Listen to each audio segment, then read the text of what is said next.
का 1.3 का नहीं बना। एक किताब है तुम्हारे पास नहीं? तो समझेंगे इस वाले क्वेश्चन को कैसे करना है। x बराबर 0.99 पे बार, ठीक है। 99 का मतलब क्या होता है, इसका रिप्रेजेंटेशन हो जाए। रिप्रेजेंट का मतलब होता है आवृत्ति हो रही है। कितनी संख्या पे बार लगा सूर्यांश? 1 पे। तो कितने से गुणा करेंगे? 10 से। तो दोनों पक्षों में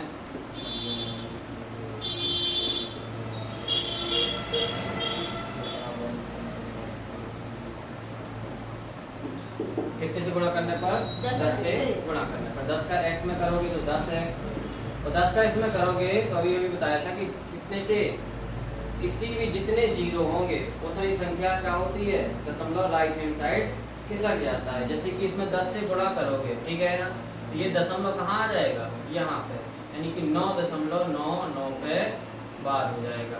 अब ये कहोगे सर 2 तो 9 तो यहाँ पे थे, यहाँ पे बहुत सारे 9 भी हो सकते हैं, हो सकते कि नहीं हो सकते? तो इसको आप ऐसा ही लिखा है, बहुत सारे 9। क्लियर? तो दशमलव कहाँ से पहुंचा? यहाँ से यहाँ, ये निकला है 9 बाहर, और ये 9 बहुत सारे है ही है।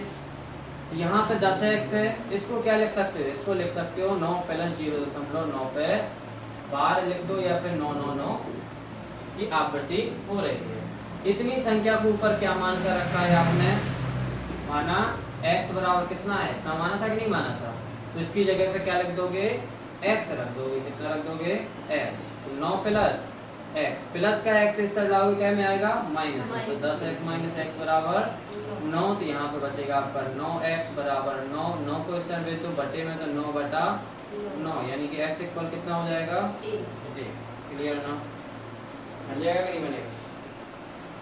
क्यों बनेगा? Next question.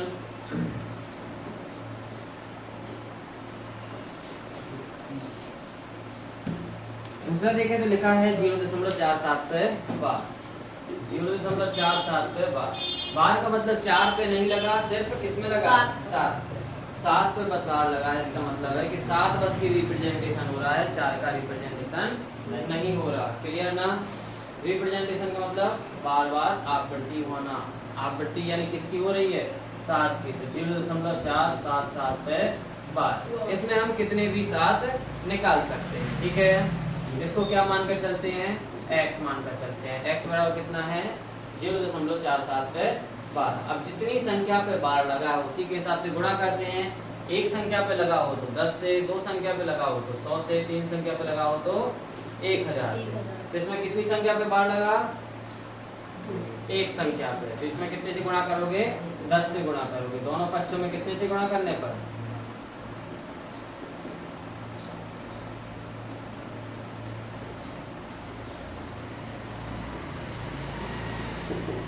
10 से गुणा करोगे तो 10 का गुणा x में, तो 10x, और 10 का गुणा यहाँ पे करोगे तो 0.1 संख्या खिसकेगा, कहाँ पहुंच जाएगा? 4 दशमलव पे पहुंच जाएगा। 4.77 पे बार। क्लियर ना? अब हमें इस 4.77 को क्या बनाना है? 4.77 को हमें 0.47 बनाना है, ठीक है ना? तो यहाँ पे पहले एक बार पृथक करो, 4 को अलग कर दो, 4 + 0.77 हो जाएगा। हो जाएगा कि नहीं हो जाएगा? अब हमें यहाँ पे क्या चाहिए? 4। तो 7 को 4 बनाने के लिए कितना घटाना पड़ेगा? 3 अलग करना पड़ेगा। कितना? 3। तो 0.3 अलग कर दो, 0.47 पे बार। ये 3 कहाँ से आया? यहीं से। इसमें जोड़ दोगे तो कितना हो जाएगा? फिर से 7 का 7 हो जाएगा ना? यहाँ पे ऐसा क्यों किया? कैसे पता चलता कि 3 ही अलग करना है? तो यहाँ पे देखो कितना लिखा है? 7। हमें चाहिए कितना? 7 और 4, तो 7 में से कितना घटाना पड़ेगा? 3। तो 3 को क्या कर दिया? अलग कर दिया। इन दोनों को जोड़ दो, कितना हो जाएगा? 10x बराबर 4, और ये हो जाएंगे 4.3 प्लस इतनी संख्या को क्या माना था ऊपर? x रिप्रेजेंट किया था। कितना माना था? x को ले आओ इस साइड, तो 10x - x, यहाँ पे कितना बचा? 4.3। 10x में से x जाएगा, कितना बचेगा? 9x बराबर 4.3। 9 को उस साइड भेज दो तो क्या में जाएगा? बटे में। तो 4.3/9, और दशमलव हटाओगे तो नीचे का आ जाएगा?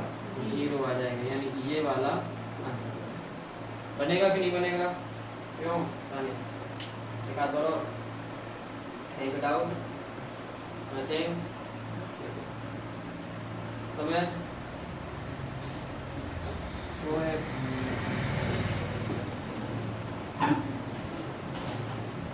नेक्स्ट क्वेश्चन है, उसमें लिखा है 0.001 पे बार।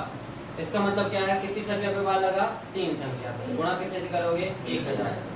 1000 से गुणा करोगे या फिर शॉर्ट मेथड से जानते, इसमें संख्या कितनी है 1, आगे वाले 0 लिखने पड़ते क्या, नहीं लिखने पड़ते। कितनी संख्या पे बार लगा, 1 2 3, तो नीचे कितने 9 आएंगे, 3। तो ये आंसर हो जाएगा।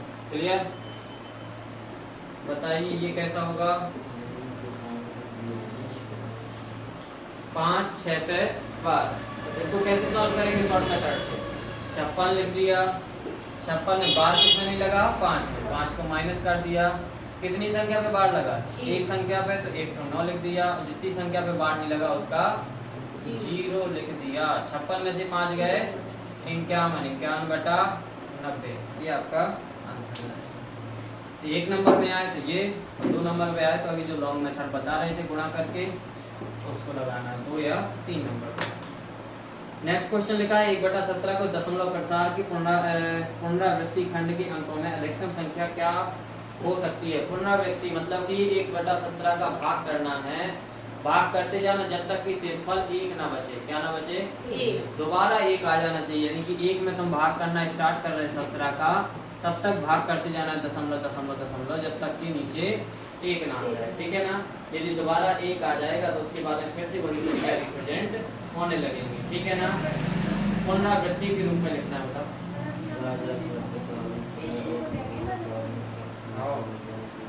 दशमलव लगाओगे 0 17 से भाग कर दोगे,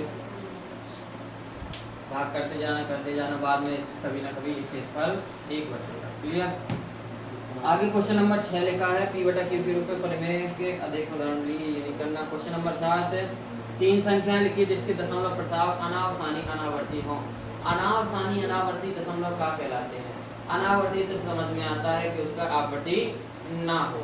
यहाँ पे देखें कि जैसे 0.01 0.001 फिर 0.001 0.0001।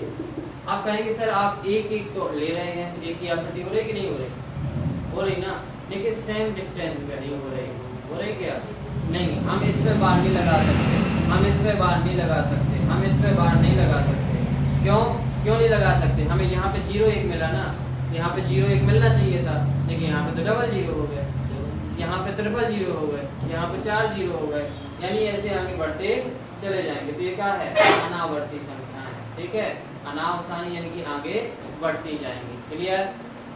सेकंड नंबर पे ले ले हम 8 2 8 3 8 4 8 5, ऐसे आगे बढ़ते जाएंगे। कभी भी ये संख्या दोबारा रिप्रेजेंट नहीं होंगी, क्योंकि संख्या तो बढ़ती जाएंगी। 85 के बाद में 86, 186 आ सकता है लेकिन 86 नहीं आ सकता, 185 आ सकता है लेकिन 85 नहीं आ सकता। ठीक है,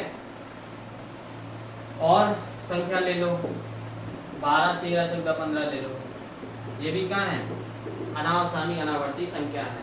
अनावसानी अनावर्ती संख्या क्या होती है, परमेय की अपरमेय, अपरमेय संख्या होती है। कौन सी होती है, अपरमेय संख्या। इन्हें P/Q के रूप में डिनोट नहीं किया जा सकता है। क्लियर रानी।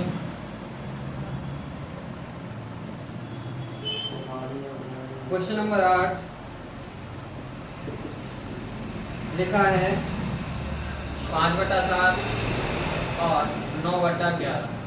5/7 और 9/11, इसके बीच की 3 अपरमेय संख्याएं ज्ञात कीजिए। तो अपरमेय संख्या अभी भी पता की कि अनावसानी अनावर्ती दशमलव क्या कहलाते हैं, अपरमेय संख्याएं कहलाते हैं।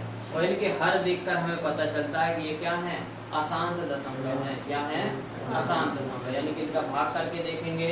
5 में भाग करोगे कितने का, 7 का। 5 का भाग 5 में भाग करना है कितने का, 7 का। 0 दशमलव भाग तो बनते हैं ना, 7 49 1 0 7 का 7, कितना बचेगा, 3 0 7 चौको 28, कितना बचेगा, 2 0 7 दूनी 14, कितना बचेगा, 6 0 7 8 56, कितना बचेगा, 4 0 7 पंचे 35 कितना आ गया 5। भाग किसने स्टार्ट किया था 5 में, दोबारा क्या आ गया 5 आ गया ना। तो यहाँ के बाद में क्या होगी, फिर से पुनरावृत्ति होगी, यानी कि इसका आंसर क्या निकलेगा 0.71428 और इसका क्या होगा 9/11 लिखा है। 11 का भाग किसमें करना है आपको 9 में करना है। 11 का भाग 9 में करेंगे तो पहले 0 दशमलव लगाओ, दशमलव लगाने से यहाँ पे 0 आएगा। 11 का भाग करो तो 11 8 88 कितना बचेगा 2 0। 11 एकम 11 कितना बचा 9। तो 9 में भाग करना स्टार्ट किया था, फिर से क्या आ गया 9 दोबारा 9 आ गया, यानी कि इसके बाद में होगी पुनरावृत्ति तो 0.81। अब इनके बीच में हमें ऐसी संख्याएं बनानी हैं जो अनावसानी अनावर्ती हो, यानी यहाँ पे क्या लिखा 71 और यहाँ पे क्या लिखा 81। तो ऐसी संख्या स्टार्ट करना कि जो 71 से बड़ी हो और 81 से छोटी हो। क्लियर ना। तो 3 अनावसानी अनावर्ती संख्याएं।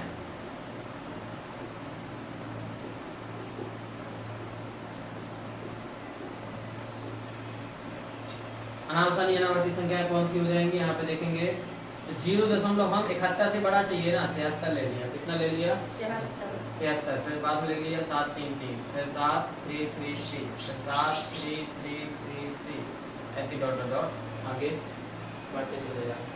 ये पुनरावृत्ति हो रही क्या नहीं हो रही ना। 7 3 था 7 3 3 हो गया, फिर 7 3 3 3 हो गया, फिर 7 3 3 3 आगे बढ़ता चला जा रहा है। कभी खत्म होगा क्या नहीं होगा। आगे देखें तो 0. हम ले लें 74 75 76 77 ऐसे आगे बढ़ते चले जाओ, गिनती ले लो। ठीक है, ये भी क्या है अनावसानी अनावर्ती संख्या है।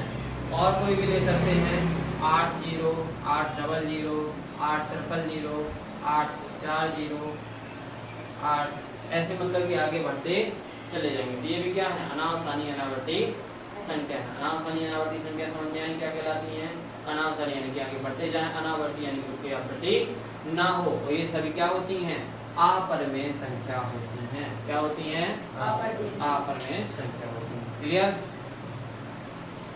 नीचे लिखा है कुछ अपरिमेय संख्या अपरिमेय संख्याओं को पहचान कर लिखिए। तो अपरिमेय संख्या जिसे p बटे q के रूप में डिनोट नहीं किया जा सकता। परिमेय संख्या ऐसी संख्या जिन्हें p बटे q के रूप में डिनोट किया जा सकता है। तो √23 अंडरवुड के अंदर ऐसी संख्या जिनका कोई भी वर्ग नहीं होता है, यानी कि वो क्या होती हैं अपरिमेय संख्या होती हैं। √225 225 सबका 15 का वर्ग होता है और 15 क्या है एक परिमेय संख्या है। 0.3796 3796 जितने भी शांत दशमलव होते हैं, शांत दशमलव क्या कहलाते हैं जो कहीं ना कहीं खत्म हो जाए, पूर्ण विराम आ जाए, ये क्या है परिमेय संख्या है। क्या है परिमेय संख्या। अपरिमेय संख्या क्या कहलाती है जिसे दशमलव खत्म ना हो आगे बढ़ता चला जाए। 1.4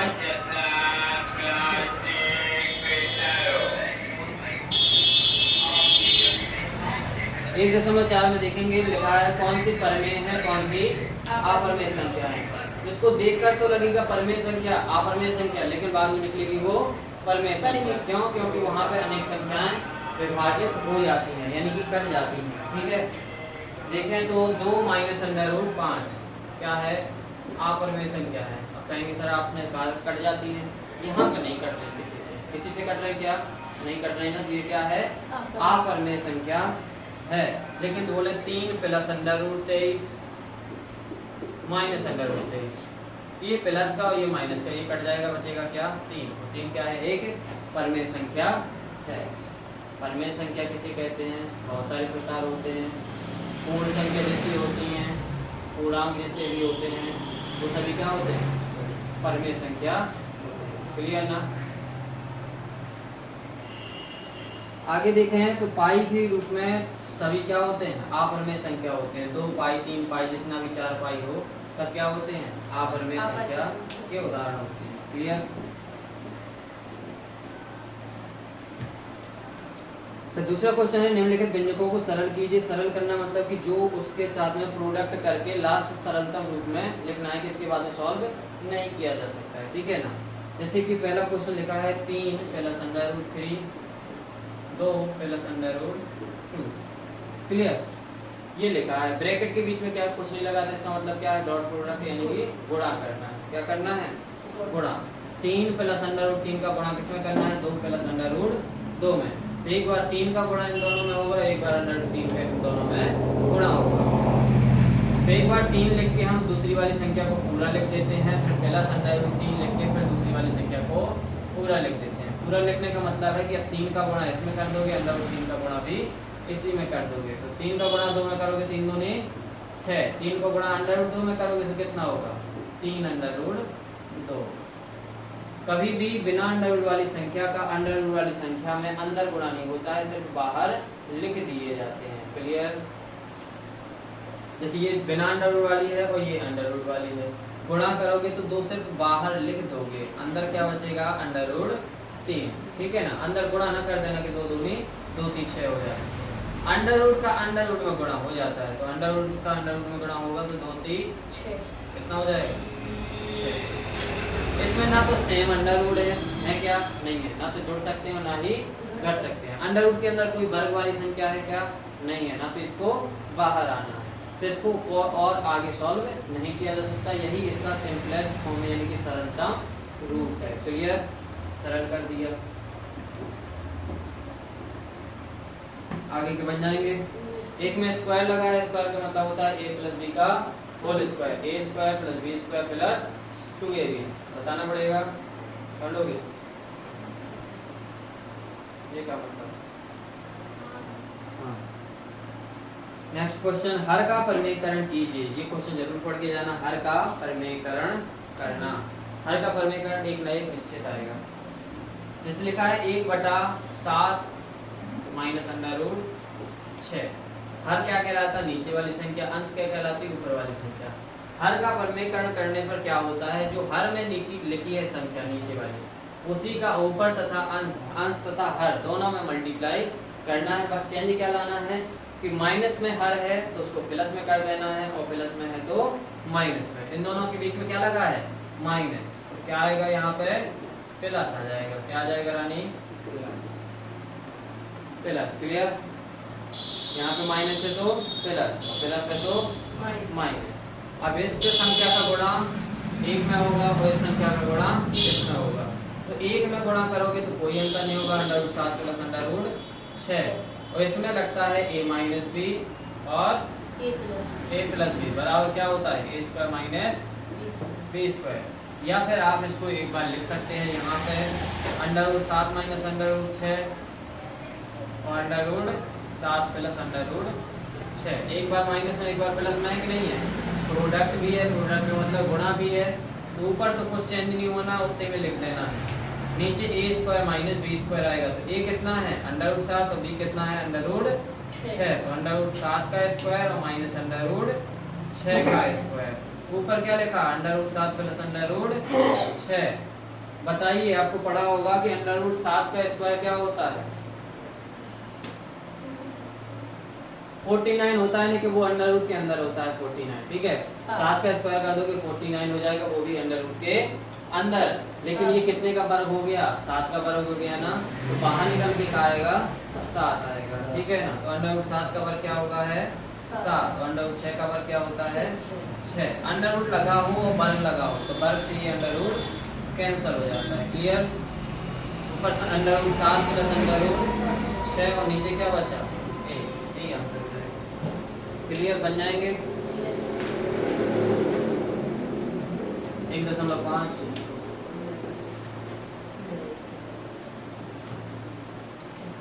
1.5 में घातांक वाले सवाल हैं। जैसे 64 की पावर 1/2। तो 64 के पहले गुणनखंड करोगे 2 दूनी 4, 4 दूनी 8, 8 दूनी 16, 16 दूनी 32, 32 दूनी 64। होता कि नहीं होता? 2 दूनी 4, 4 दूनी 8, 8 दूनी 16, 16 दूनी 32, 32 दूनी 64। 2 2 कितने बार है? 1 2 3 4 5 6। कितने बार है? 6। यानी कि 2 की पावर 6। इसकी पावर कितनी लगी है? 2। तो फॉर्मूला होता है a की पावर m की पावर m बराबर होता है a की पावर nm। यानी कि पावर के ऊपर पावर लगी हो तो क्या हो जाता है? गुणा। घात के ऊपर घात लगी हो तो इसका क्या होता है? गुणा। ये घात है तो इसके ऊपर भी घात है, इसका क्या हो जाएगा? गुणा हो जाएगा। यानी कि 6 गुणे 1/2 तो 2 से काट दो 6 को कितने बार में? 3। तो 2 की पावर 3। अब ये कहोगे 1 कहाँ गया? तो 3 एकम 3 गुणा कर दिया। ठीक है, 2 की पावर 3 कितना होता है? 8 होता है। कितना होता है? 8। कितना हो जाएगा आंसर? ये 1 हो जाएगा। फॉर्मूले बस समझ लेंगे। a की पावर n मल्टीप्लाई a की पावर m बराबर होता है a की power n plus m। a की पावर n की पावर m बराबर होता है a की पावर nm। a की पावर n अपॉन a की पावर m बराबर होता है a की पावर n माइनस m। यानी भाग में गाते हैं घट गए, गुणा में गाते हैं जुड़ गए। पावर की पर पावर हो तो गाते हैं मल्टीप्लाई हो जाती है। ठीक है,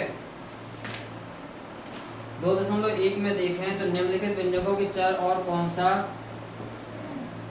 बहुपद है और कौन सा बहुपद नहीं है। तो बहुपद नहीं होने के लिए 2-3 शर्तें होती हैं कि किसी भी चर पद की घात भिन्नात्मक नहीं होनी चाहिए और ऋणात्मक नहीं होनी चाहिए। भिन्नात्मक जानते हैं, यानी कि x की पावर 1/2 नहीं होना चाहिए। 1/2 का मतलब कि अंडर रूट x नहीं होना चाहिए। ठीक है, x की पावर 1/3 नहीं होना चाहिए, यानी कि क्यूब अंडर रूट x नहीं होना चाहिए। ठीक है, क्यूब रूट x नहीं होना चाहिए और किसी भी संख्या की पावर माइनस में नहीं होनी चाहिए। ठीक है, माइनस में होगी तो ये कहाँ पहुंच जाएगा? बटे में पहुंच जाएगा। क्या में पहुंच जाएगा? बटे में। और बटे वाली संख्या बहुपद नहीं होगी। क्लियर ना? देखिए लिखा है पहला 4x² माइनस 3x प्लस 7। इसमें कुछ ऐसा दिखाई नहीं दे रहा, अंडर रूट भी नहीं लगा, न बटे में है न माइनस में घात है, तो ये बहुपद है। दूसरा देखें y² प्लस अंडर रूट 2। अब कंफ्यूज हो जाते कि अंडर रूट सर ने बोला था तो अंडर रूट लगा दो। हमने ये नहीं बोला था कि किसी संख्या में नहीं हो सकता, एक्स वाई में नहीं होना चाहिए। एक्स वाई तो सिंगल है ना, तो ये क्या है? बहुपद है। यदि इसमें अंडर रूट लगा होता तो बहुपद नहीं था, तो ये क्या है? बहुपद है। नेक्स्ट देखें तो 3 under root t plus t under root 2। यहाँ पे क्या लगा है? चार पद में क्या लग गया? अंडर रूट लग गया, यानी कि ये बहुपद नहीं। क्लियर? बन जाएंगे। नेक्स्ट वाले में है y प्लस 2/y, बटे में कहा गया y, यानी कि ये बहुपद नहीं। बन जाएगा कि नहीं बनेगा? x² का गुणांक बताना है। x² का गुणांक यानी कि x² के साथ में किसका गुणा किया गया है। तो पहला क्वेश्चन लिखा है 2 + x² + x। अब कहोगे सर x² के साथ में तो कुछ भी नहीं है। जब कुछ भी नहीं है तो क्या मान लिया जाता है? a प्लस होगा तो प्लस का 1, माइनस होगा तो माइनस का 1। जैसे नेक्स्ट क्वेश्चन में माइनस में है 2 - x² -3 + x। तो यहाँ पे क्या लिखा है? माइनस पे क्या मान लोगे? -x -1। ठीक है, यहाँ पे लिखा है π/2 x² + x। x² का गुणांक बताओ, तो हमने कहा कि x² के साथ में जो भी है वो उसका क्या है?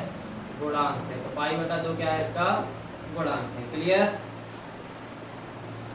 क्वेश्चन नंबर 3 में लिखा है 35 की घात का एक पद तथा 100 की घात का द्विपद बताइए। नहीं, 35 की घात का द्विपद और 100 की घात का एक पद। तो 35 की घात का 2 पद बनाना है, यानी कि x की घात 35 लगा दो। 2 पद बनाने थे, इसमें कुछ भी लिख दो, 5 लिख दो। तो 2 पद है कि नहीं है? है ना? अधिकतम घात कितनी है? 35 है। एक घात का 100 पद बनाना है, तो एक किसी कोई भी चर लिख दो, उसकी पावर कितनी लगा दो? 100। तो एक पद का क्या हो जाएगा? 100 घात वाला बहुपद हो जाएगा। लिखा है अगला की घात बताइए। चौथे नंबर क्वेश्चन में तो घात में कैसे बताना है? जैसे कि इसकी घात पूछे कितनी है, तो अधिकतम घात देखी जाती है। अधिकतम घात जितनी लगी हो वो उतनी घाती होता है। ठीक है, जिसकी अधिकतम घात 1 हो, जैसे कि पहला क्वेश्चन नहीं ऐसा लिखा है 5t - √7। और इसमें कहोगे सर घात ही नहीं है, तो घात है, इसकी पावर कितनी मानी जाती है? 1 मानी जाती है। और एक पद को एक जिसकी अधिकतम घात 1 हो उसको क्या कहते हैं? रैखिक बहुपद कहते हैं। क्या कहते हैं? रैखिक। 2 घात हो तो द्विघाती बहुपद, 3 घात हो तो त्रिघाती बहुपद। ठीक है, 3 घाती ही का आता है, ज्यादा नहीं। और आगे वाले में पद बताना थे। 1 पद है तो 1 पद, 2 पद है तो द्विपद, 3 पद है तो त्रिपद। ठीक है, नेक्स्ट क्वेश्चन 2.2 में लिखा है मान ज्ञात कीजिए। मान ज्ञात कीजिए यानी कि पहले बहुपद दिए गए हैं, बहुपद में निम्नलिखित संख्याएं दी गई हैं और संख्याओं के मान ज्ञात करना है। बहुपद में पहले x y z की मान रखना है और फिर उसका मान ज्ञात करना है।